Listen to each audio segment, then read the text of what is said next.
Peshana qilib qo'y. Haqiqiy mana o'zbek o'g'lonlari ko'z, voy, ko'rib insonni ko'zi quvonadi demoqchi edim. Ana ko'z tegmasin, ko'z. Menga ham yarashganmi? Ha? Men ana o'qish kitobidagi kishiga o'xshab qolganman bor. Shunaqa? Asligari ketma jobotga bolaga o'xshab qolganlar. Xullas, akam mana beminnat bizga yordam beryaptilar, jonlar sog' bo'lsin. Do'konda xohlagan ishimizni qilyapmiz.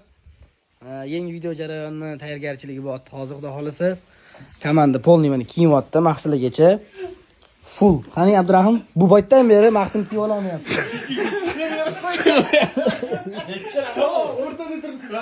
Eng kattasini olib keldi. Orqasini yirtsalazgilar buni. Menga sig'mayapti jigar. Amaldanglar bolalar, boshqa iloji yo'q. Diskasini kiyibsan. Xo'p, xullas YouTube'ga o'sha videoni syomkasini qo'yamiz. Voy, nima dedim? Короче, zo'r yangilik bor-da. Aytaman.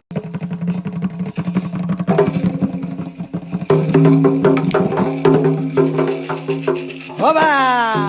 Yap. Hop, hop. Anna quvurmaga.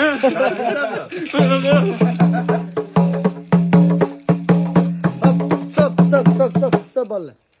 O'qish paytida nima bo'lardi maktabda? Aktivizal tayyorlaysan, o'zing. Aktivizalni. Keyin sizdoshga kelib qolsa, maza qilasan, qarab sizdoshga kelasan, xuddi o'zing bir важный persona bo'lasan, to'g'ri? Sizdoshga kelasiz, chiqasan sirkka bir ro'ga. Madina qolib ketgan bo'ladi-yu. Aylanib, Ana mashina qalayot, chiqasan deb qo'yasan. Rosa shunaqa bo'lardi, balki. O'sha aktivizalda tayyorlangan odam sinfdagi eng o'sha paytda zo'r odam bo'lardi. Zo'r konsertni 70 deb o'tgan bilasan. Chiqasan deb qo'yasan. Ha, jim endi. Qizlar oldida 2-3 marta o'tib qo'yilardi. U joy bo'lardi. Bu yoqqa o'tib qo'yilardi.